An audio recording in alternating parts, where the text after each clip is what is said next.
fait, ce sont des ondes qui traversent l'atmosphère et donc qui vont de la Terre jusqu'à la ionosphère.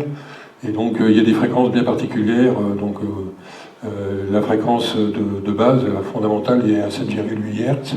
Et ensuite, ça augmente à 14 et ainsi de suite. Et on s'aperçoit qu'actuellement, les fréquences de cette résonance de Schumann sont en train d'augmenter régulièrement sur Terre. Bon, ça fait partie d'un autre sujet. Je vais vous montrer maintenant, en fait, une des applications du brevet qu'avait déposé Nikola Tesla. Donc, on a essayé, en fait, de reproduire, au travers de son brevet, donc avec des éléments un peu plus modernes, donc le générateur auquel il avait pensé.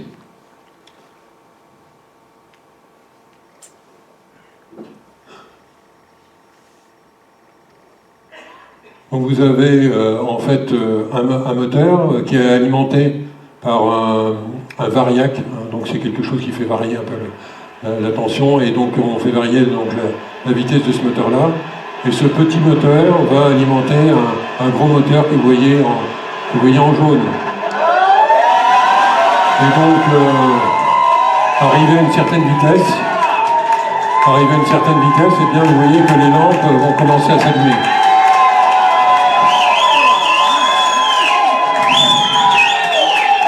Donc, en fait, cette expérimentation-là a été faite en 2014, donc ça remonte à 3 ans. Et je vais vous donner peut-être un peu plus de détails.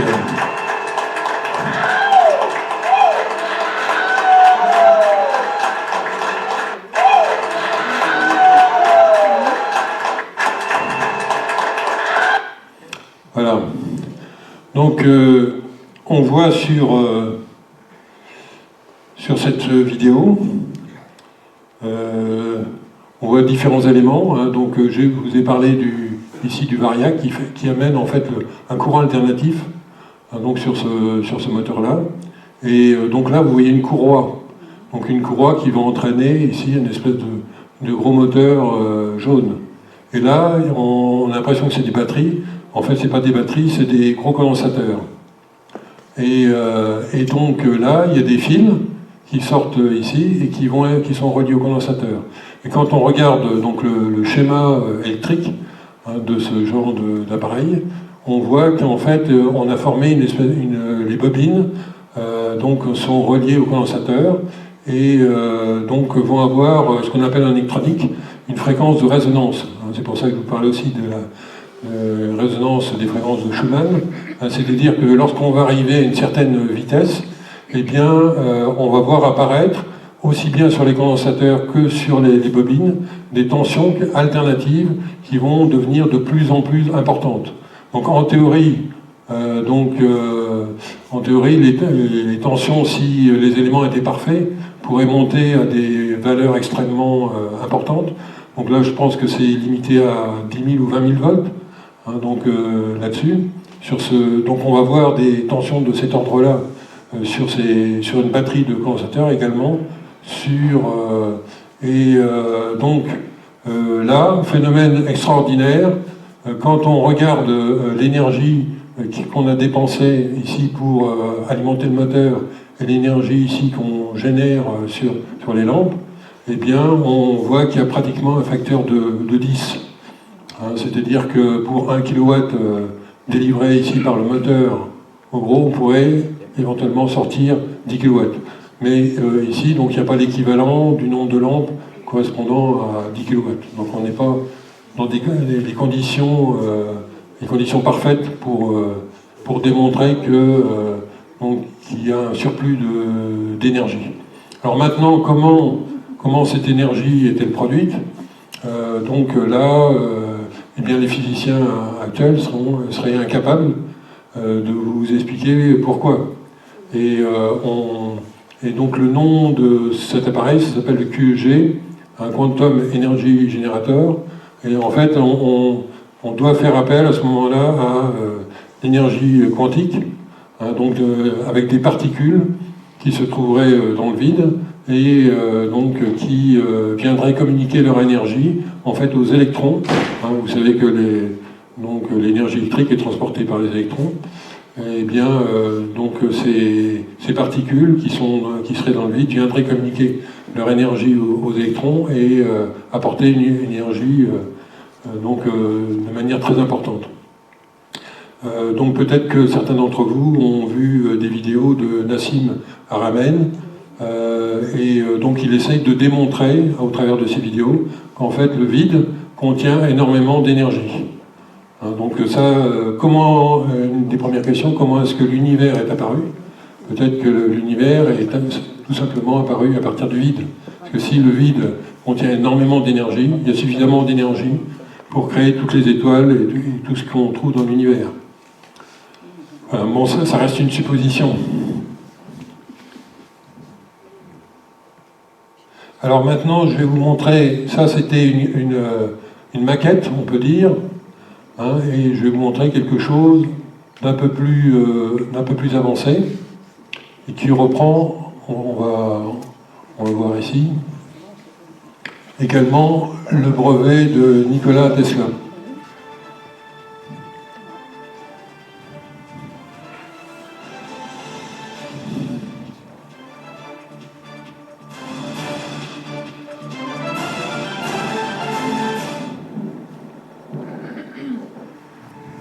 Hola. Hello. Greg Potter from GDS Technologies here in Toronto, Canada.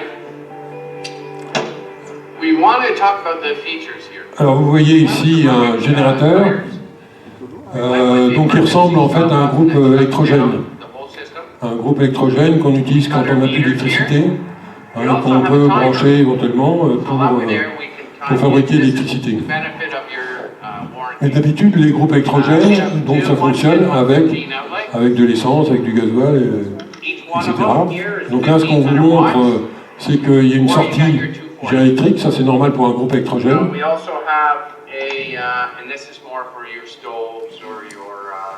Donc vous allez voir, il va ouvrir l'appareil, et on va voir un certain nombre de choses à l'intérieur.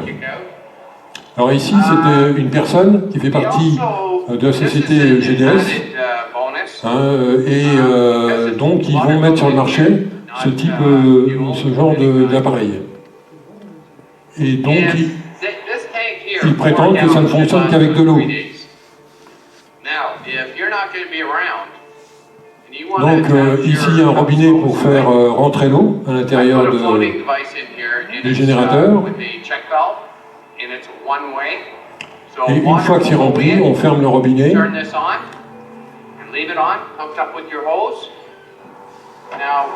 Et donc il y a un réservoir d'eau à l'intérieur.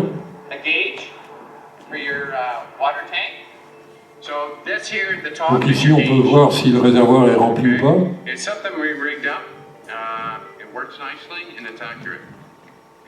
Et là vous voyez il y a de l'eau qui sort. Et donc il y a un flotteur qui montre aussi.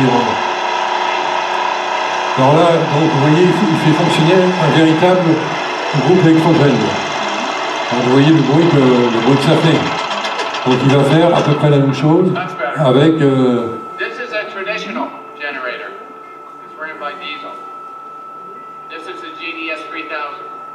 Donc ça c'est ce qu'ils veulent commercialiser, donc à partir de l'année prochaine. Et...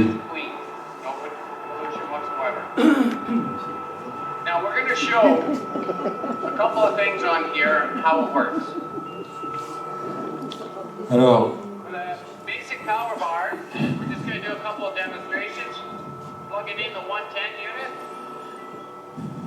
donc il va faire fonctionner des appareils dessus.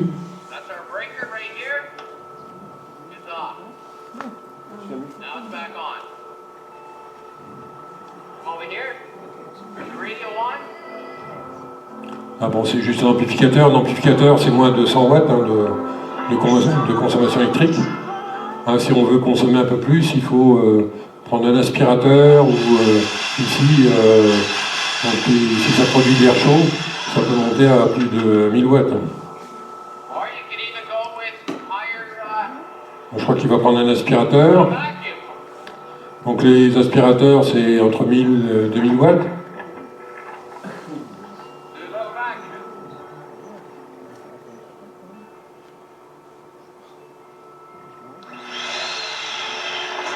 Et donc tous ces appareils-là peuvent éventuellement fonctionner ensemble.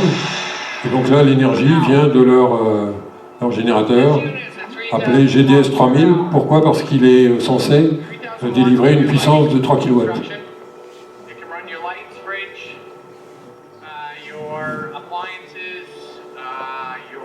Alors donc, ils disent que ça peut être utilisé en fait de la même façon qu'un groupe électrogène, mais pas forcément une utilisation continue.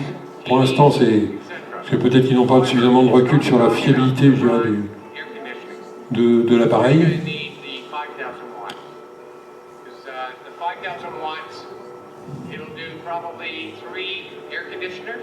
Donc ce qui est intéressant, c'est de voir un petit peu ce qui est à l'intérieur de la machine. Donc là, on peut voir. Là, vous voyez en fait ici des batteries.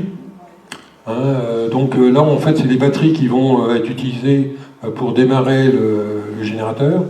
Donc il y a quand même une énergie de départ, je dirais. Et puis on va avoir, je pense.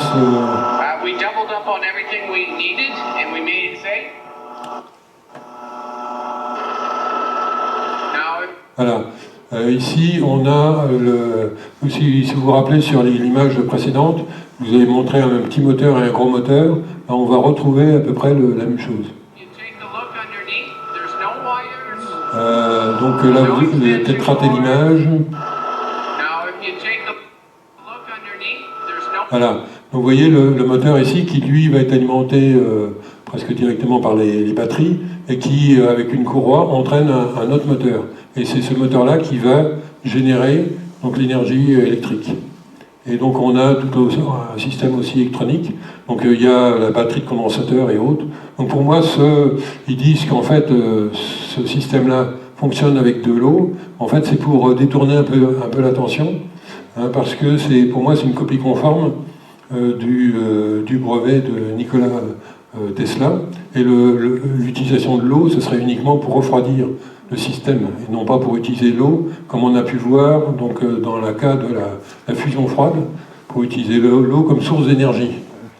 Donc c'est pas l'eau qui va fournir l'énergie. Mais il faut remettre de l'eau de temps en temps parce qu'il y a de l'évaporation tout simplement à cause de la chaleur. Et donc ce système-là, donc ils ont prévu de vendre, c'est des Canadiens, donc c'est une entreprise canadienne, de vendre des générateurs de 3 kW, 5 kW, 10 kW. Donc ils sont en phase de certification de ces générateurs-là pour pouvoir ensuite les vendre partout dans le monde. Et donc il n'y a pas besoin de plus d'énergie que ça. Donc les batteries vont être auto-alimentées par le générateur, vont se recharger toutes seules.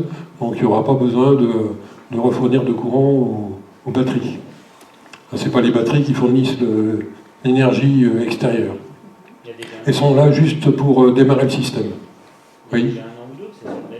Oui, donc je dirais que l'industrialisation, ça prend du temps, les certifications aussi, ça prend du temps. Donc tout ça fait que... Et puis il y a peut-être, je ne sais pas s'ils ont des difficultés ou pas, mais par exemple quand on veut industrialiser, donc il faut investir dans des grosses machines et autres, donc avoir des usines, et donc il faut demander de l'argent aux banques. Et donc les banques, est-ce que les banques leur accordent tous les crédits nécessaires et possibles? Je ne sais pas. Mais en tout cas, c'est un des systèmes que j'ai trouvé plus avancé, correspondant donc au brevet de Nikola Tesla.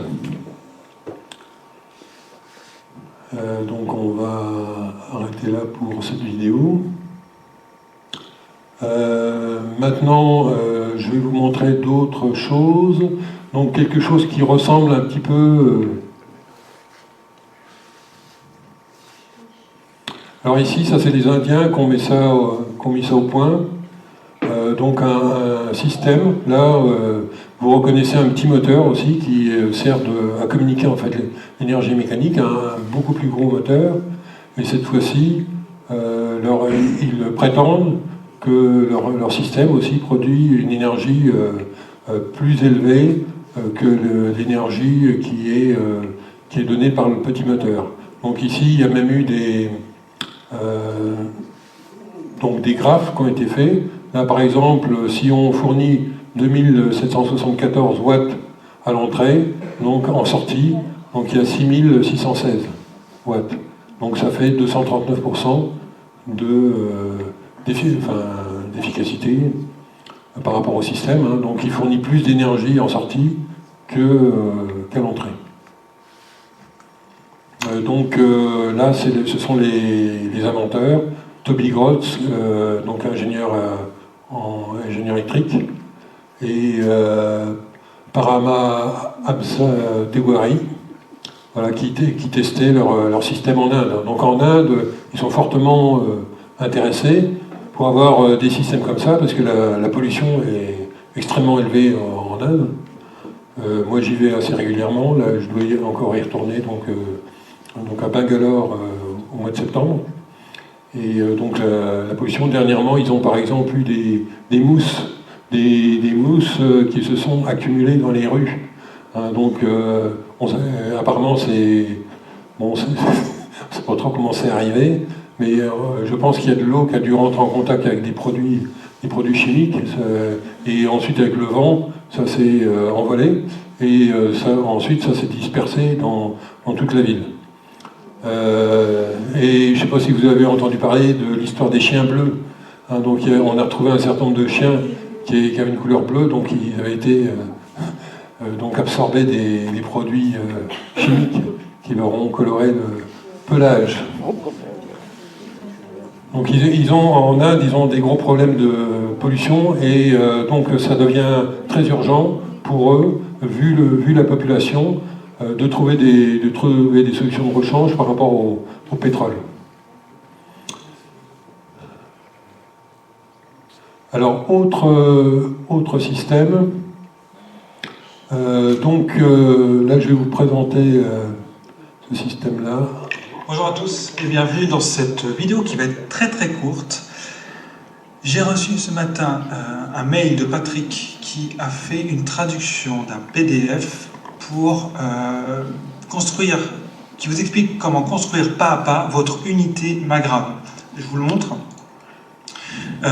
Donc Patrick qui a fait une traduction en français. C'est quelque chose que vous pouvez acheter d'ores et déjà. Il explique vraiment très clairement combien il vous faut de fils de cuivre, toutes les plaques, etc., les boîtes, vous avez toute une liste de courses au début. Ensuite, il vous explique comment faire les bobines, les espacer, les rentrer, faire le nano-revêtement, etc., etc.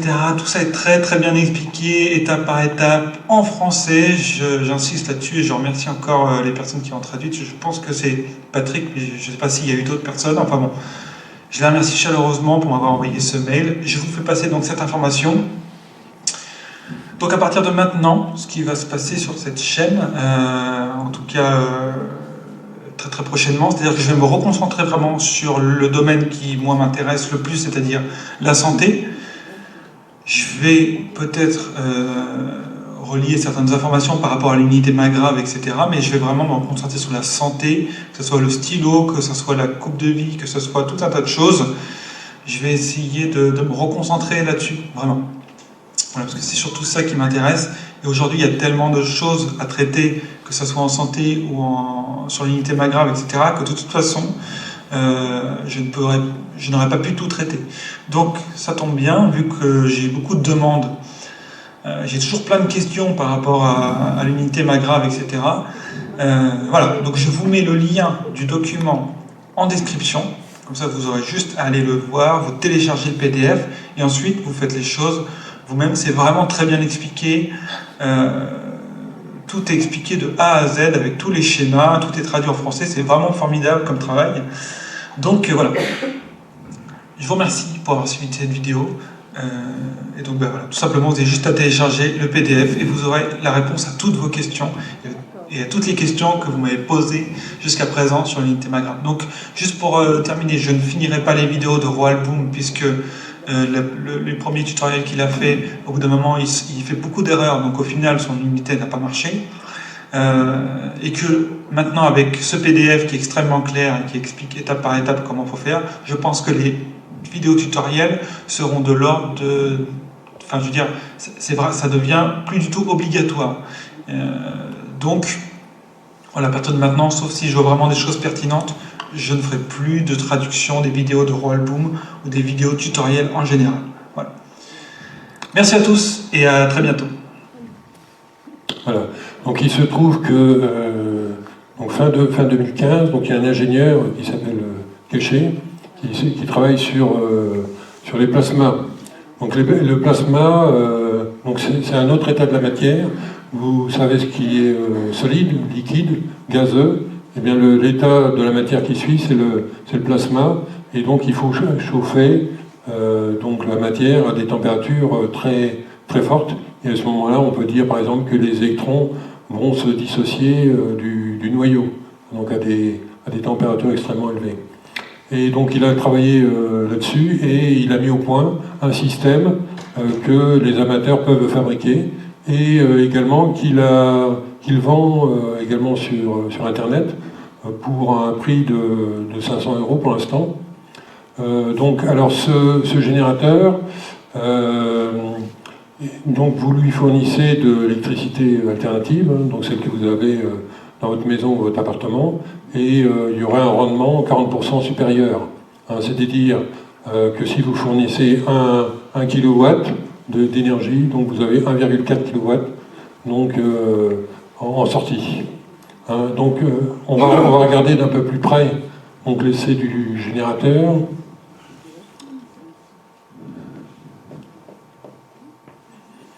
Alors pour moi, donc quand on regarde d'assez près le montage, on voit des espèces de bobines. Donc vous voyez, donc ici il y a des étages de bobines, et puis en dessous encore d'autres bobines, mais qui sont en fait agencées un peu comme des condensateurs. Donc on peut faire le rapprochement avec le brevet de Nikola Tesla, donc où en fait il associe des bobines avec des condensateurs et où il y a une fréquence de résonance.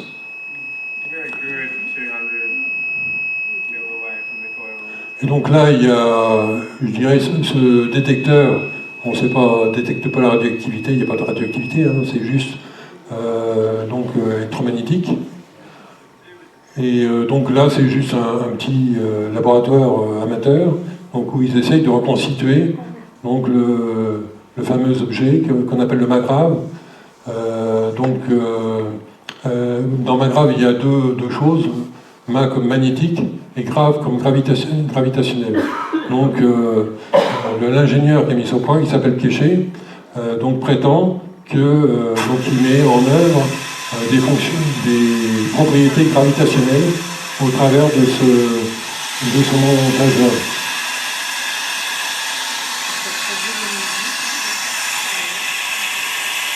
Et donc, d'après ce que j'ai pu voir sur Internet, donc il y a des gens qui ont commandé donc le fameux MAGRAV et c'est pas toujours couronné de succès parce qu'il y a une mise en œuvre qui est un peu particulière. Il faut mettre en œuvre l'appareil d'abord très doucement. Par exemple, on relie un ventilateur et si vous reliez directement un radiateur, par exemple, vous allez avoir des problèmes. Donc il faut quand même des gens qui soient relativement avertis pour la mise en œuvre. Et c'est une mise en œuvre qui peut se faire sur plusieurs semaines. Vous voyez également que les fils sont de couleur noire. Et donc ce qu'il dit, c'est que quand vous faites cette installation-là, eh bien la couleur noire, il l'appelle le nano-coating. Donc c'est une pellicule extrêmement mince, qui est isolante, donc sur le fil de cuivre. Et cette pellicule extrêmement mince et noire donc, va se répandre dans toute l'installation électrique que vous avez dans la maison.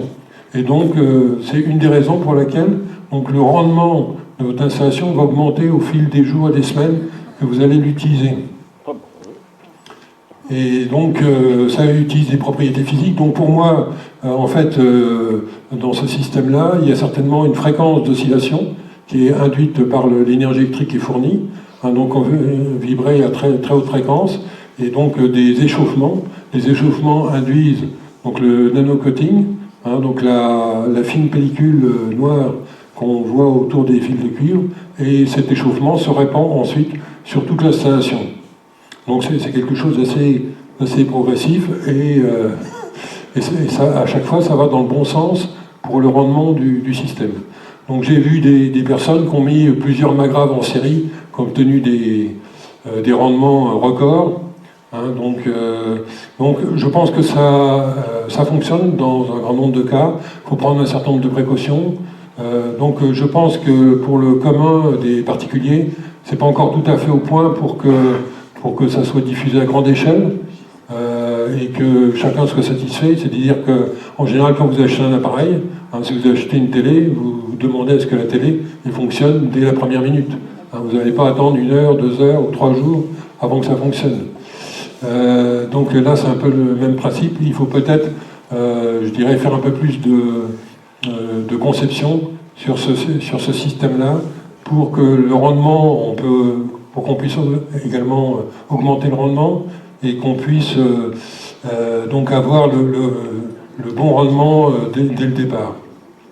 Mais je dirais que ça va quand même dans le bon sens parce que, en fin de compte, le système, hein, donc il est quand même très, très simple. Bonjour à tous et bienvenue dans Faire Nanorevêtement, construire, qui vous explique comment construire pas à pas votre unité magrav. Je vous le montre. Donc voilà, ça c'est le système qui est commercialisé, donc c'est relativement compact, vous pouvez le relier facilement au réseau électrique, et donc je pense que ça ne présente pas tellement d'inconvénients en termes de volume. Toujours pour un rendement maximum de 1 pour 1 quart, pas plus? Oui, actuellement c'est ce qui est, je dirais, c'est ce qui est vendu, il y en a qui arrivent à avoir des rendements un peu supérieurs. Voilà, donc, mais je dirais que ça va quand même dans le sens de l'énergie libre, et je pense que à partir du moment où vous avez un rendement qui est supérieur à 1, vous pouvez réutiliser l'excédent d'énergie pour reboucler le système. Hein, donc vous pourriez imaginer à la fin il n'y ait plus besoin de fournir de l'énergie de l'extérieur. Hein, donc ça reboucle sur le système. Et c'est ce qui se passe, par exemple, pour le générateur qu'on a vu. Et donc ce générateur, hormis l'eau que vous rajoutez de temps en temps, donc vous n'avez pas besoin d'énergie extérieure. Voilà.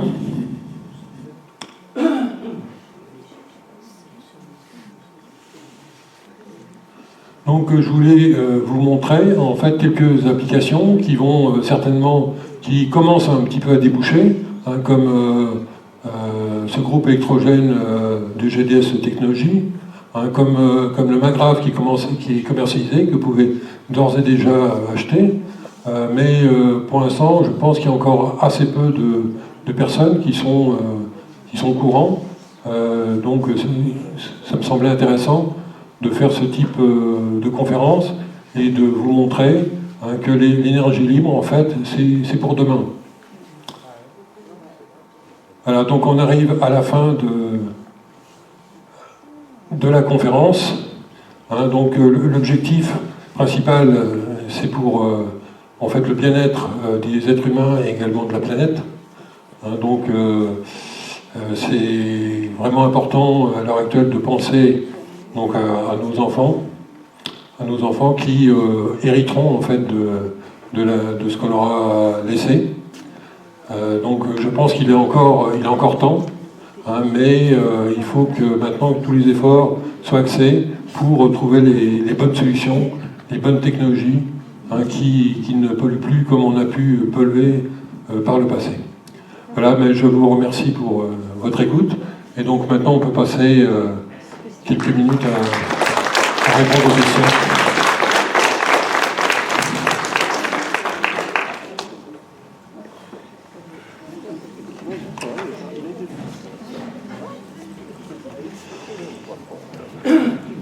Oui. Ah, il faut peut-être donner le micro. Qui veut un micro? Bonjour, est-ce que c'est possible d'avoir les prix là, des 2 derniers que vous avez cités Le magrav, j'ai cité un prix de 500 €. Et l'autre avant Et donc le prix, je crois que c'est vendu $3000 pour le GDS 3000. GDS 3000. C'est des dollars canadiens. Hein. Donc je ne connais pas exactement la... Il y a une durée de vie? Pour l'instant, je pense qu'il est encore un peu trop tôt. Ils vont garantir certainement les appareils 1 an ou 2 ans, comme n'importe quel appareil. Mais derrière, pour vous dire, ça va durer 10 ans, 15 ans, c'est encore un peu trop tôt pour pouvoir le dire. Est-ce que vous avez entendu parler du LLW9 et qu'est-ce que vous en pensez? Non, j'en ai pas entendu parler. Donc il faut me donner un peu plus de détails. Ça ressemble à un moteur rotatif magnétique qui aurait un rendement supérieur à 1. Et qui fonctionne que de manière magnétique? Oui. Avec des aimants permanents? Oui. D'accord. Alors moi j'ai fait une expérimentation qu'on trouve assez facilement sur Internet à partir des ventilateurs. Donc vous voyez les ventilateurs, on enlève le moteur, on met des aimants sur les pales du ventilateur et avec d'autres aimants, donc on est censé faire tourner le ventilateur à grande vitesse. Eh bien j'ai jamais réussi, on peut démarrer le système, mais assez rapidement le système s'arrête. Alors donc moi je reste ouvert à ce genre de système qui fonctionne uniquement avec des aimants permanents, mais je demande simplement à voir. Pour l'instant, je n'ai pas encore vu de manière pratique, pu vérifier par moi-même que ce genre de choses fonctionnait correctement. Bonjour. Une petite question. Ici. Sur le moteur à haute mer que la marine américaine a développé récemment, en tout cas la conversion d'eau de mer en carburant pour faire marcher des moteurs. Vous avez entendu parler de ça? Non, mais pour moi, ça revient à peu près au même que d'utiliser de l'eau normale pour faire fonctionner d'autres moteurs comme on a vu le GDS. Mais en fait, comme je disais, c'est pas réellement l'eau qui fait fonctionner le moteur. Et donc, je ne connais pas les principes qui sont utilisés dans votre cas de figure. Parce que vous avez vu, donc, dans le cas de la fusion froide, en fait, on extrait de l'eau l'hydrogène et on va ensuite transformer cet hydrogène donc en hélium ou à travers certaines combinaisons, donc des matériaux comme le nickel vont se transformer en cuivre. Mais là, on est dans le domaine de la radioactivité. Alors, on n'est plus dans le domaine de la chimie. Donc la deuxième question, et après je laisse le micro, c'est par rapport au film qui a tué la voiture électrique, que vous connaissez sûrement, oui. On voit bien qu'il y a un problème de lobbying, en fait. Oui. Et que c'est pareil pour toutes les technologies à antigravitation. La soucoupe de René Cousinet, dont le brevet a été déposé en 1955, et toutes les recherches et les études qui ont été publiées dans des revues scientifiques dans les années 50 sur l'antigravitation, et tous les objets qu'on peut observer au niveau OVNI et engins secrets militaires, ces technologies à énergie propre sont disponibles, en fait. Oui. Et donc c'est toute une question de lobbying. Oui. Alors il se trouve qu'en 1997, donc j'étais aux États-Unis, donc en Californie, et donc j'ai rencontré un patron d'une boîte électronique qui conduisait une voiture électrique, une voiture de sport électrique qu'on appelait à l'époque EV1, donc Electrical Vehicle One. Et donc il y a eu, d'après mes connaissances, un peu plus de 1000 véhicules qui ont été faits et qui ont roulé donc dans la région de Los Angeles, et qui ensuite, donc ils fonctionnaient avec des batteries au plomb, et ces véhicules ont ensuite été retirés par General Electric, qui a donné des arguments un peu bidons parce que les gens étaient relativement satisfaits de ce type de véhicule. Il reste une seule dans un musée de l'automobile. D'accord, et ils ont effectivement détruit toutes les voitures qu'ils ont pu récupérer. Mais ça fait très longtemps en fait qu'on sait que les voitures électriques fonctionnent. Même Tesla donc avait fait une voiture électrique qui fonctionnait probablement à l'énergie libre. Donc on a bien retrouvé la voiture, mais on n'a pas retrouvé le moteur à l'intérieur. Donc il fallait que ce soit un peu caché pour éviter qu'on se pose des questions. Donc en fait, je pense qu'on commence à devenir suffisamment mature pour passer à autre chose. On connaît trop donc les dégâts que peut faire les énergies fossiles, hein, le pétrole, le charbon, etc. Donc on ne peut plus revenir sur ce type d'énergie. Et l'énergie nucléaire aussi, telle qu'elle se produit actuellement, c'est une énergie dont on doit pouvoir également se débarrasser. J'ai encore une question sur les ondes scalaires. On a eu des conférences ici sur les ondes scalaires. Est-ce que vous en avez entendu parler au Canada pour on va dire créer de l'énergie ou en tous les cas supprimer la gravité? Quelqu'un me disait tout à l'heure qu'il avait un pendentif qui fonctionnait avec des ondes scalaires. Je ne vois plus la personne, mais donc en fait, tel qu'il m'a expliqué les choses, donc les ondes électromagnétiques, lorsqu'elles se propagent dans l'espace, donc font des creux et des bosses. Hein. Donc vous allez avoir des amplitudes qui vont monter et ensuite descendre. Et si on éloigne, si on peut récupérer donc l'énergie électromagnétique un peu de cette manière-là. Alors maintenant sur les applications dont vous parlez. Donc au niveau scalaire, je ne sais pas à quoi vous pensez exactement. C'est un physicien qui fait des expériences chez lui au Canada et qui est sur YouTube aujourd'hui. Et on voit en fait la fusion de bois et de métal, on voit des objets en lévitation, des sphères en lévitation, des choses comme ça. Et vous êtes sûr que c'est donc les énergies scalaires? C'est ce lui il annonce les créer avec des radars récupérés de l'armée et de mettre en œuvre ces ondes scalaires.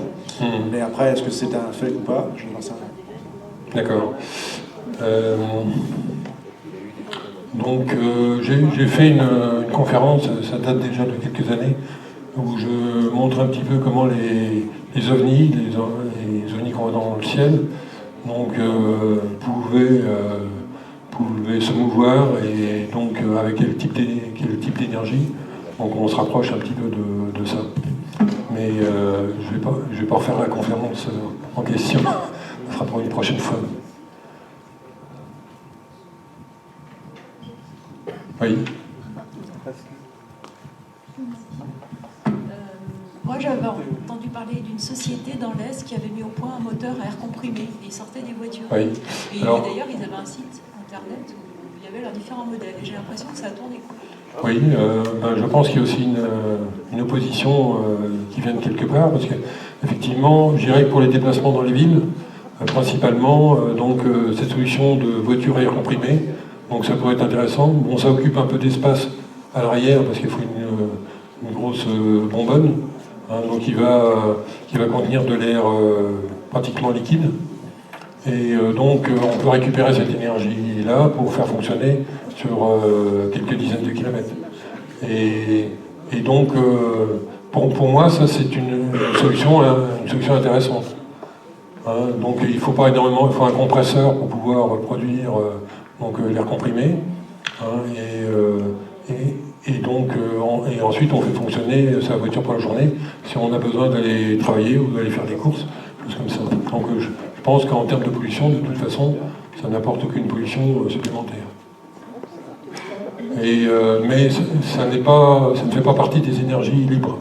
Mais ça reste quand même donc un moyen, une technologie intéressante pour se déplacer. Mais je dirais que par exemple sur la fusion froide, quand on aura développé des mini-générateurs qu'on pourra mettre à l'intérieur des voitures, eh bien cette fois-ci, vous pourrez faire rouler votre voiture pendant 6 mois sans mettre de carburant. Donc c'est à peu près le temps qu'un générateur peut fonctionner sans apport extérieur. Et donc vous ferez énormément d'économies. Oui.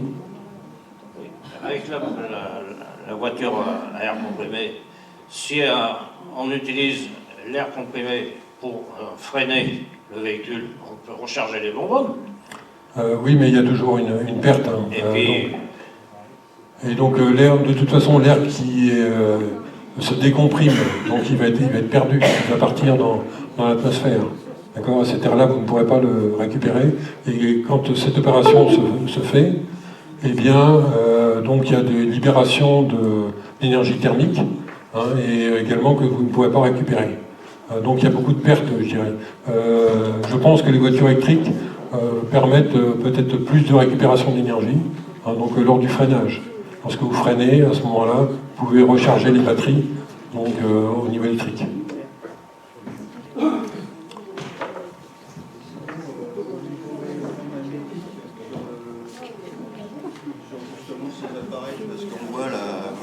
On voit qu'il y a quand même un gros rayonnement magnétique sur ces différents appareils. Pour la fusion froide, oui. Et puis même pour alors je ne sais plus, la dernière... alors c'est électromagnétique, oui. Donc il y a un rayonnement électromagnétique, mais je dirais qu'avec des cages de Faraday, on peut relativement facilement supprimer donc tout ce qui va extérieur. Donc il suffit de mettre une boîte métallique autour et c'est terminé. C'est pas forcément bien pour le corps humain. Pour le corps humain. Moi je pense que le corps humain est sensible principalement aux basses fréquences. Donc avec les fréquences de résonance de Schumann, donc ce qui est en train de se produire actuellement va agir sur la biologie humaine, donc avec l'élévation des fréquences qu'on peut constater.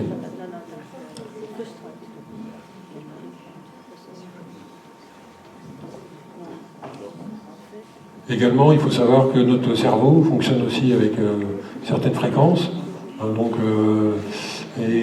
fonction de votre état de veille, de sommeil ou autre, donc vous passez par différents stades et avec des fréquences qui varient entre 0 et 100 Hz, on peut dire, pour le cerveau. Et donc, si vous avez des basses fréquences de ce type-là, à l'extérieur, ça va aussi vous influencer. Et pas forcément positivement.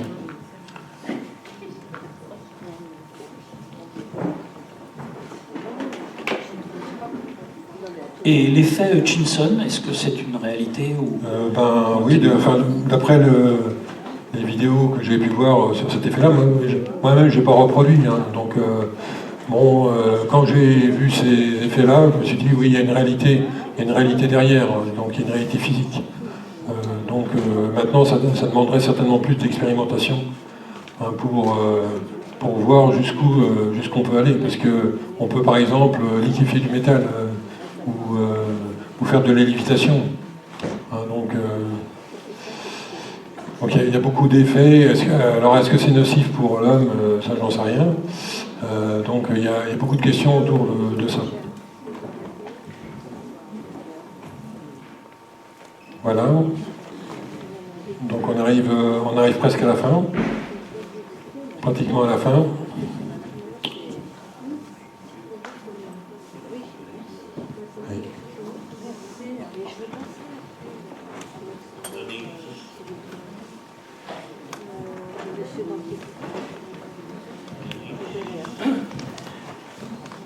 Philippe, de par ton environnement professionnel, je fais allusion à des grands groupes industriels, as-tu connaissance d'implication ou de sponsoring sur des développements de technologies un peu alternatives dans le sens des énergies libres ou de moteurs surunitaires? Est-ce que tu as des choses? Alors, il n'y a rien au niveau de mon groupe, le groupe Schneider. Donc par contre, le groupe Schneider est fortement impliqué dans les énergies renouvelables, dans l'énergie solaire, les éoliennes, etc. Et par contre, les énergies libres, comme c'est pas encore reconnu, je dirais, par la science, les industriels, il n'y a pas beaucoup d'industriels qui veulent s'y pencher.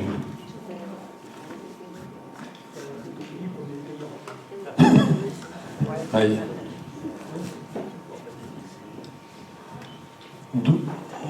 Donc, par exemple, avec l'invention qu'a fait l'ingénieur Kéché, le Magrave, si ça fonctionne, et si on arrive à développer un petit peu cette invention, faire quelque chose un peu plus facilement utilisable, eh bien, très rapidement, les foyers pourraient s'équiper et diviser peut-être par 2, par 3 la consommation électrique. Donc il y aurait des conséquences énormes sur nos besoins d'électricité, notre manière de consommer l'électricité. L'électricité, je pense que c'est quand même quelque chose qui reste d'avenir. Vous ne pourrez pas vous passer d'électricité. De moins en moins. Le problème avec Magra, c'est qu'il faut une source électrique. Oui. Donc tu vas faire un réseau. Oui, mais comme je dis, en développant un peu le système, donc on peut peut-être reboucler le système sur lui-même. Donc en imaginant par exemple mettre des batteries ou stocker un peu d'énergie derrière et faire en sorte que l'énergie soit redistribuée au système. Voilà. Bon, ben, je vous remercie tous et toutes. Voilà. Oui.